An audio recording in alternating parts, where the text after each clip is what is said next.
चला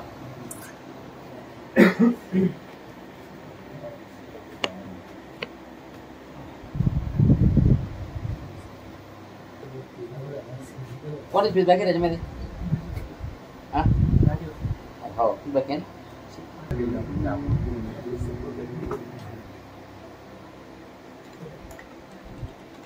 आणि एवढं परेशान करणार मी, ध्यानात ठेवा. नंतर सगळं माझ्या हातात, कोण नाही टाइमवर, त्याचं तर कामच करणार आहे. कारण आताच बॅच सोडून द्या मी, कारण की मी तर परेशान करणार. ठीक आहे. हा चला पुढे बघा. आपण आता वेब सर्व्हर सिक्युरिटी बघूया. वेब सर्व्हर सिक्युरिटीमध्ये आपण काल बघितलं इनफॅक्ट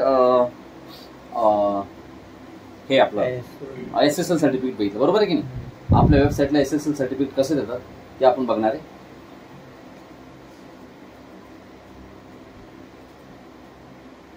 तर त्यासाठी आपल्याला काय करावं लागणार, म्हणजे SSL सर्टिफिकेट बघितलं आपण बघणार आहे आता काही सिक्युरिटीचे काही पॅरामीटर्स आहे वेब सर्व्हरला, ते छोटेसे पॅरामीटर बघून घेऊ आपण आणि मला सुट्टी होऊ देतो. ठीक आहे.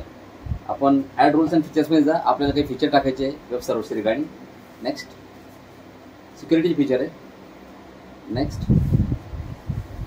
आणि बघा तुम्ही इथं आल्यानंतर तुमचा जो रोल आहे IIS, बघा खूप मोठा रोल आहे. त्याच्यामध्ये 43 रोल सर्व्हिसेस, त्याच्यामध्ये 16 टाकेल आतापर्यंत. तर आपण ह्या वेब सर्व्हर रोलमध्ये जाऊ आणि याच्यामध्ये घेऊया आपण. बघा सिक्युरिटीमध्ये टोटल 9 रोल सर्व्हिसेस आहे. त्या 9 मधले फक्त 2च त्याच्यामध्ये बाय डिफॉल्ट इन्स्टॉल्ड आहे. एक आहे विंडोज ऑथेंटिकेशन आहे आणि एक आहे रिक्वेस्ट फिल्टरिंग. आपण घेऊया बेसिक ऑथेंटिकेशन, आपण घेऊया digit authentication, URL authorisation, IP and domain restrictions. बस एवढं भरपूर झालं. Basic authentication. आता बघा याच्यामध्ये फरक काय काय तुम्हाला मी सांगतो. ऑप्शन काय. Basic authentication offers a strong browser compatibility and appropriate for small internal networks. This authentication method is rarely used on a public internet. Public internet वर त्याला वापरत नाही. म्हणजे बघा basic authentication means user name and password will be required to authenticate on your web server. म्हणजे website access करायला तुम्हाला user name and password लागेल. युजर नेम अँड पासवर्ड जर नसेल तर तुम्ही वेबसाईट ऍक्सेस करू शकत नाही. ठीक आहे. त्याच्यानंतर सेंट्रलाइज सर्टिफिकेट. पण हे कसं आहे आता, हे user name and password plain टेक्स्टमध्ये जातो. कोणत्या टेक्स्टमध्ये कॅरी होतं? प्लेन. त्यामुळे इट कॅन बी हॅक. हे हॅक होऊ शकतं, बरोबर आहे की नाही. सेंट्रलाइज SSL सर्टिफिकेट सपोर्टमध्ये centralize SSL certificate support enables you to manage SSL server certificates centrally using a file share. Maintaining SSL server certificates on a file share simplifies management since there is one place to manage them. याच्यामध्ये काय असतं, तुम्ही centralise एका ठिकाणी SSL certificate काय करू शकता, ठेवू शकता आणि तिथून तुम्हाला ते मॅपिंग करता येईल, बरोबर आहे की नाही. क्लायंट सर्टिफिकेट मॅपिंग करतो म्हणजे हे क्लायंट साईडचं सर्टिफिकेट वापरले जाईल, हे ओव्हर सर्व्हर साईडचं सर्टिफिकेट असेल. डिजिटल ऑथेंटिकेशनमध्ये ब्राउझर बेस्ड तुम्हाला कम्पॅटिबिलिटी मिळेल आणि प्रॉक्सी सर्व्हरला ते बायपास करून ऑथेंटिकेशन होईल. म्हणजे तुम्हाला फायरवॉल वगैरेला असेल ना, त्याला सुद्धा ते बायपास करेल. प्रॉक्सी असेल त्याला सुद्धा ते बायपास करेल, बरोबर आहे की नाही. त्यानंतर IIS क्लायंट सर्टिफिकेट मॅपिंग दिलेलं आहे. हे पण जवळपास आता बघा, हे 1, हे 2 आणि हे 3 याच्यामध्ये सगळे डिजिटल सर्टिफिकेटचे जे मॅपिंगचे जे कन्सेप्ट आहे. तर IIS client certificate mapping authenticates uses client certificates to authenticate user. युजरला ऑथेंटिकेट करायला ते सर्व्हरचं सर्टिफिकेट वापरतं. कोणाचं वापरतं? क्लायंटचं. Client certificate is the digital ID from trusted sources. आणि हे तुम्हाला पब्लिक सी येत होतं. कोण? पब्लिक सी याला तुम्हाला जसं वाटतं बा क्लायंट साईडवर त्याचं व्हेरिफिकेशन झालं पाहिजे, सर्व्हरवरती लोड नाही आलं पाहिजे, त्यासाठी ते असं करतात. IP and domain restriction. कोणाकोणाला ऍक्सेस द्यायचा आहे, कोणत्या IP ॲड्रेसवरून ऍक्सेस झालं पाहिजे, कोणत्या नाही झालं पाहिजे, कोणत्या नावाने ऍक्सेस झालं पाहिजे, हे तुम्ही याच्यामध्ये काय करू शकता, रेस्ट्रिक्शन लावू शकता. URL authorisation. तुमच्या म्हणजे वेब सर्व्हरवरती तुम्हाला जर ऑथेंटिकेटेड ऍक्सेस द्यायचा असेल तर कोणत्या कोणत्या युजरला तुम्हाला ऍक्सेस द्यायचा आहे वेबसाईटला ऍक्सेस करण्यासाठी, तो पण तुम्ही URL ऑथरायझेशनमधून देऊ शकता. आणि विंडोज ऑथेंटिकेशन म्हणजे विंडोज इंटिग्रेटेड ऑथेंटिकेशन असतं. म्हणजे जो पण युजर डोमेनचा युजर नेम पासवर्ड टाकून लॉग इन झालेला आहे, तो जर वेबसाईट ऍक्सेस करत असेल, इट विल नॉट आज that particular user as a password. तर युजर नेम पासवर्डने विचारलं जाणार. तर बघा आपण हे गोष्टी घेतलेल्या आहेत. बेसिक ऑथेंटिकेशन आपल्याला बघायचं आता, URL आणि हे IP domain restriction. So let's start with that.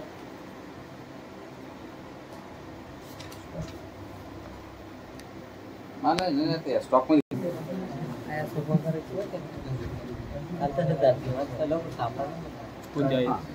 त्याच्यानंतर IIS ओपन केल्यानंतर लक्ष द्या,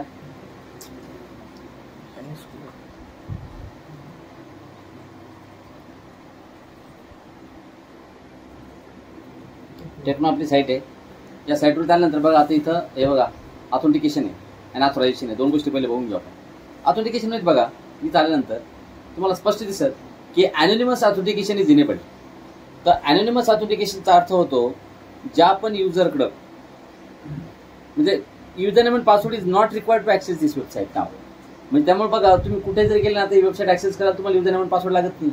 हे बघा तुम्ही इथं बसलेत, हां इथून तुम्ही जसं कोणत्याही युजरने लॉग इन करा.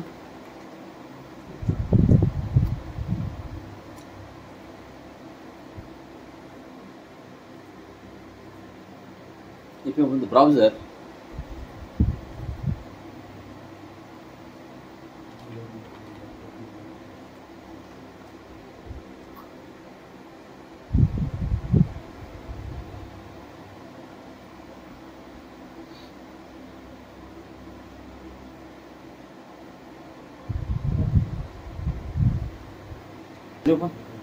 आता महत्वाची गोष्ट आहे डायरेक्ट ओपन झाली म्हणजे it is called as a unauthenticated access. No user name and password is required. पण मी जर ह्या ठिकाणी जर माझ्या इथं जर आलो वेब सर्व्हरवर आणि ह्या वेबसाईटला जर मी जर इनेबल केलं बघा अनोनिमस ऑथेंटिकेशन डिसेबल करतो आणि मी इथं बेसिक ऑथेंटिकेशन इनेबल करतो बघा. Now it will ask you the user name and password. आता युजर नेम अँड पासवर्ड विचारायला ह्या वेबसाईटला ॲक्सेस करायला. मी हेच काम करा याला बंद करून चालू केल्यापेक्षा यालाच रिफ्रेश करायला लगेच पासवर्ड विचारतो आपण आहे.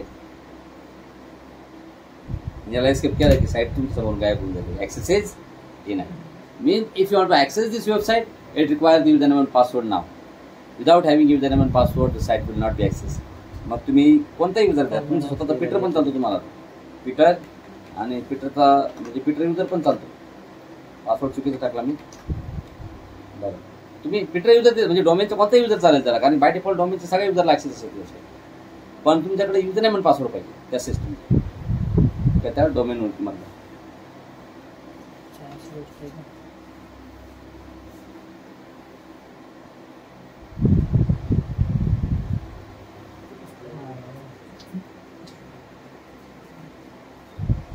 नाही मला काय शिकवत नाही का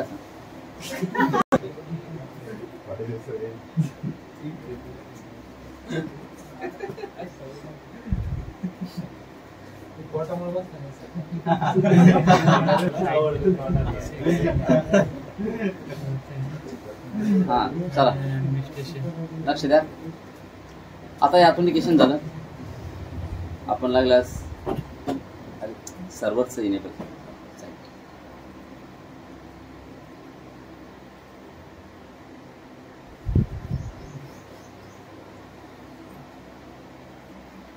ओके. त्यानंतर बघा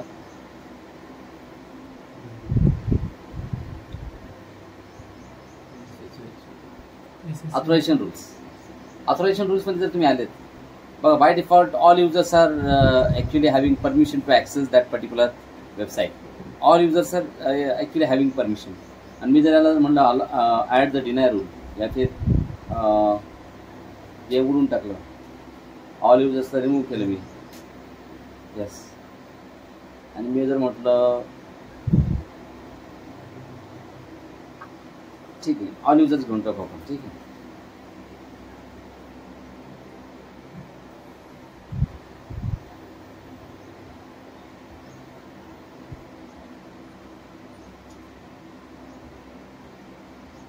मी जर म्हटलं add deny rule. Okay specific user Twitter comma देऊन अजून दुसरा युजर देऊ शकतो. अजून डॉन आहे का डॉन अजून हां ठीक आहे. 3 युजरला आपण बॅन करू. They are actually deny. They are having deny permission to access that website. आणि ऑथेंटिकेशनमध्ये पुन्हा बेसिक विंडोज ऑथेंटिकेशन इनेबल करू.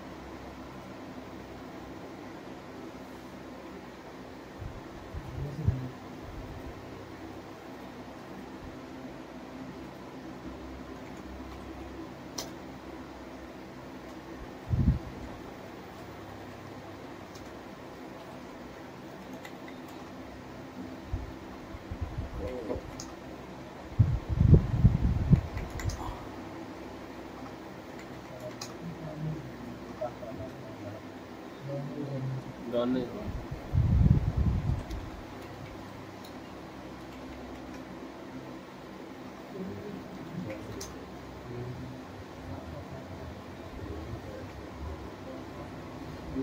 स्टॉप कर जरा, ये भी नहीं अहो एवढ्या कम्फर्ट मध्ये शिकणं नाही होत पोराव.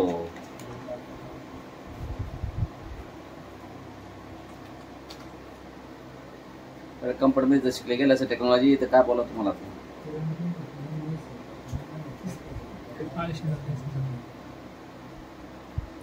स्वतः जेफ बेझोस लॅपटॉप जमिनीवर ठेवून हे करत होता, अभ्यास करत होता. जेफ बेझोस सगळ्या सुविधा.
आहे का?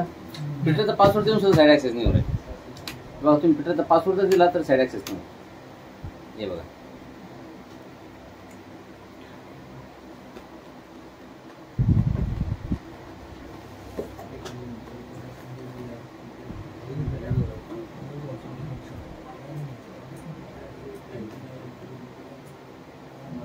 मैक्स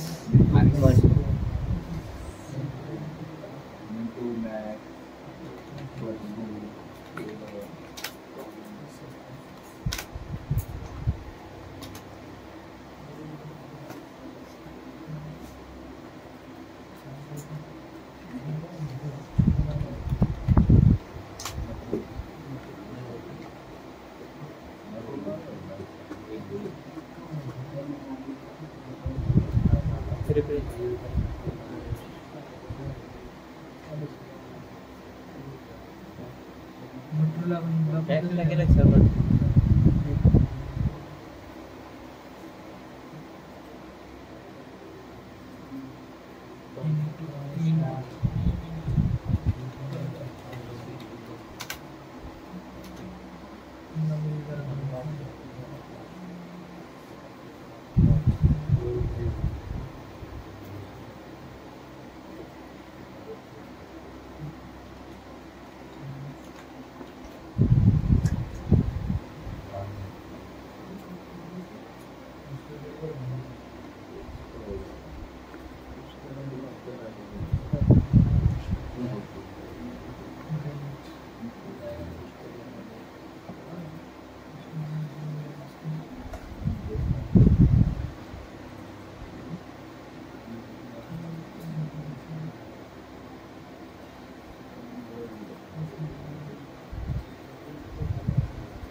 चालू होय.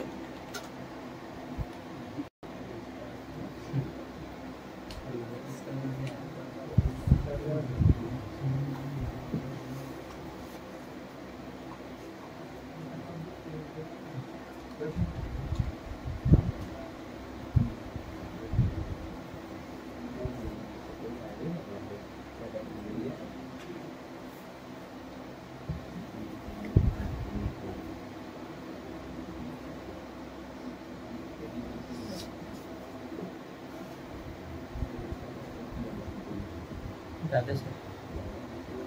एक्सेस झालं.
बघा पीटरला ऍक्सेस नाही, कोणाला ऍक्सेस झाला पाहिजे आता?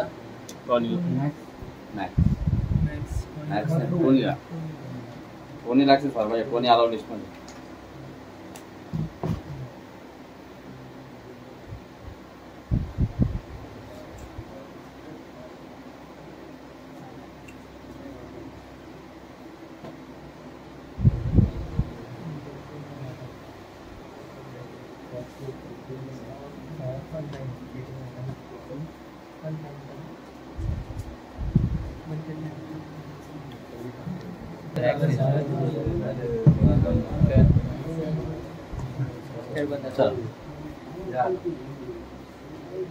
नंतर बघा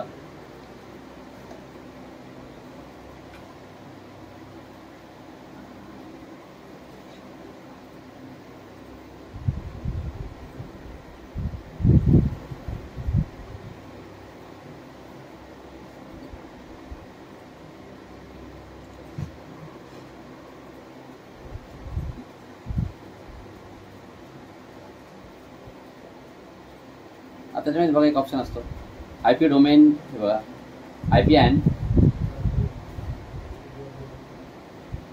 domain, IP address and domain restriction नाही का. IP address and domain restriction मध्ये तुम्ही आले, तुम्ही जर म्हटलं इथं ॲड डिनाय एंट्री, तुम्ही स्पेसिफिक आयपी ॲड्रेसला डिनाय करू शकता. जसं की तुम्ही आयपी ॲड्रेस डिनाय करू शकता 192.168.1.70. मी जर म्हटलं आयपी ॲड्रेसला डिनाय कर. ओके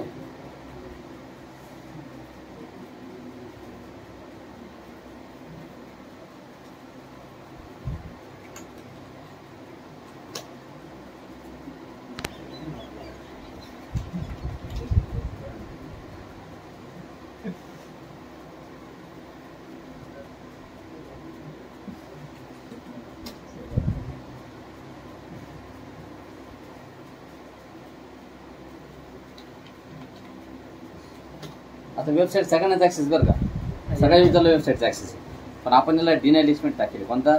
71. टाईप प्रॅक्टिस 71 आहे ना.